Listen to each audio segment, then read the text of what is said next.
Newcastle. I'm sitting here today with my friend Gabriel.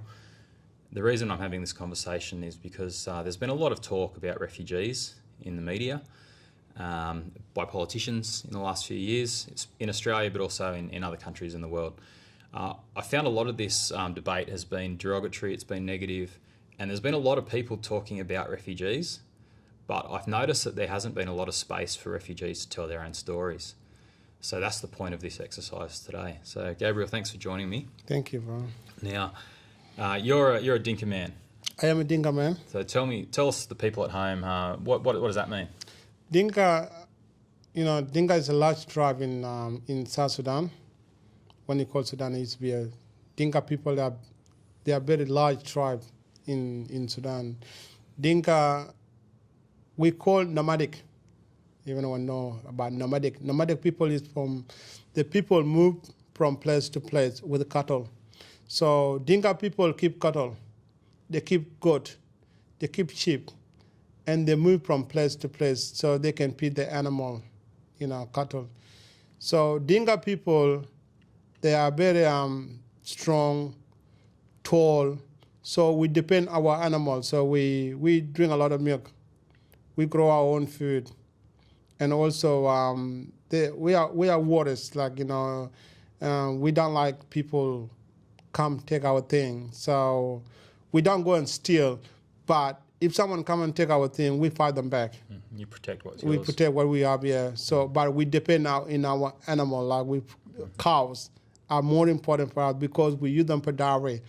We use them for marriage. When you have a daughter, your daughter can be getting married between 200 to 300 or 400 cows, or if your son is getting married, your family must pay that amount of dowry to the woman that they're going to marry to. So we are nomadic people. We keep cattle. Cattle are more important in our tribe. So cattle's the backbone of the Dinka economy. Yep, okay. They are they're like money to us.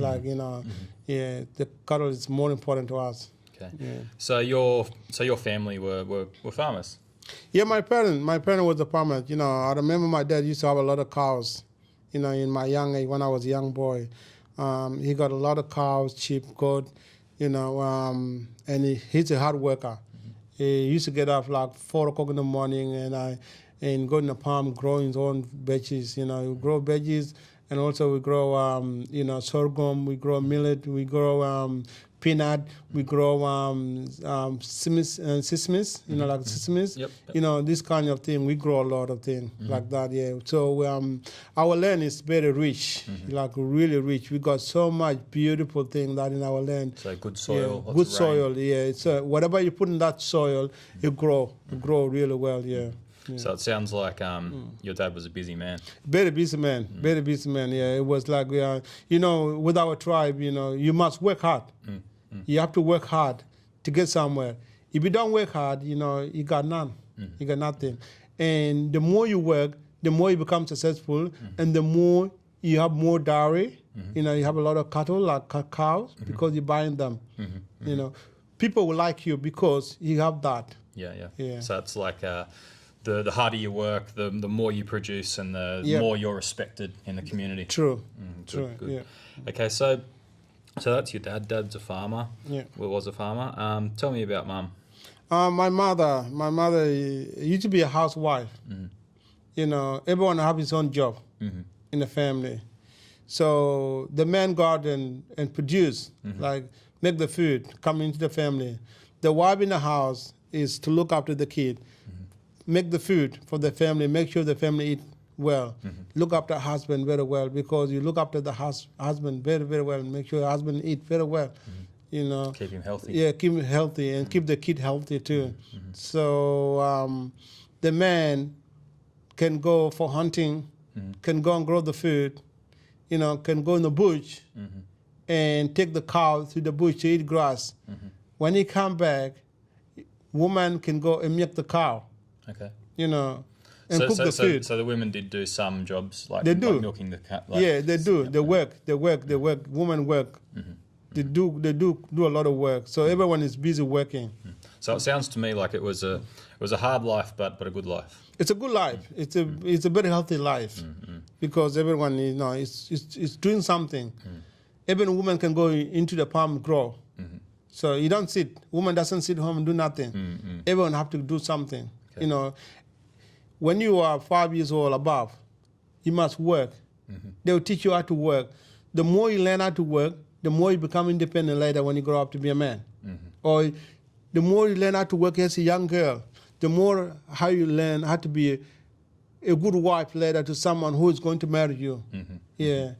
The more your family is rich, the more, and if you are a young girl, someone will come and pay more dowry because they think that family is better successful. So if a woman came from a good family, then she was more like desirable for marriage. Yep. Okay.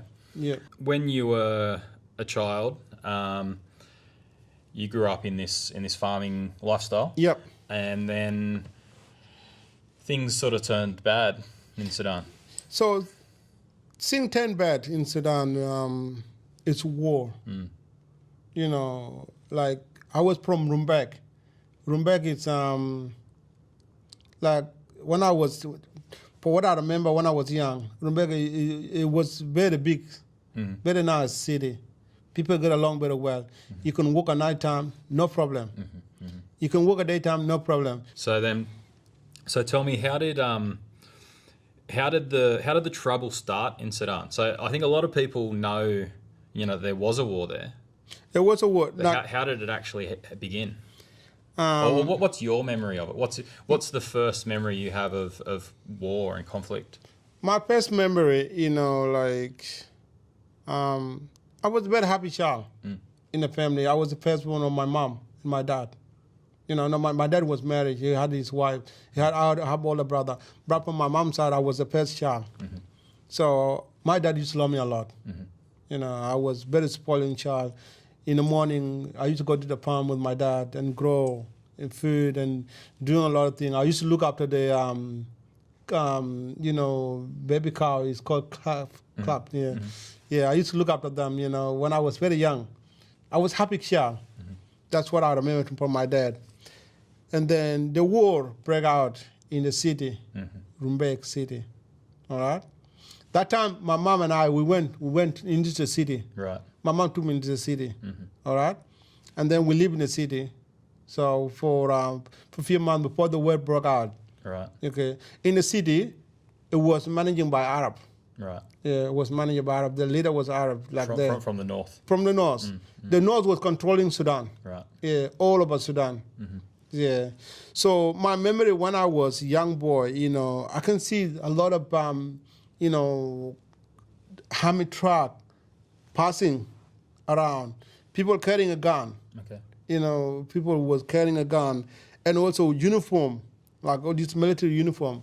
That's what I can remember when I was young. Okay. And then overnight, I didn't know more about war at all. I got nothing about war. So I can see people with a gun, and I got no idea what's it all about. I know they are people from military. Yeah. So nighttime, when we were sleeping at nighttime, there's bombing happening. You can hear the big bombing, like big sound of gun, and everyone was scared. My mom was telling me, to run under the bed. So we went under the bed, and she was screaming, crying. You see, that's what I can hear. And people a lot of people noise is going on, and the gun, and I couldn't wake up because I was so young. I was like 5 years old that time. So I was so scared, like really scared. And I can hear people moving, running, running. So that's when my mom and I was running out. My mom I was 5. My mom had my little sister was like, I think it was about 6 months that time. Right. That's what I remember. Baby. Yeah, baby, yeah. People was moving. They're going outside the city in the village. Yeah, we call that village. That's where people grow their own food. Right. Yeah, and that's where people keep cattle in the village. Yeah, people moving. So when people moving, there's a lot of gunshot everywhere. I was so scared. I was freaked out, like really, what's going on? So I ran my own. I don't know how did I lose my mother from there. Right. Yeah. So you got lost in the crowd. I got lost from the crowd. Yeah. Right.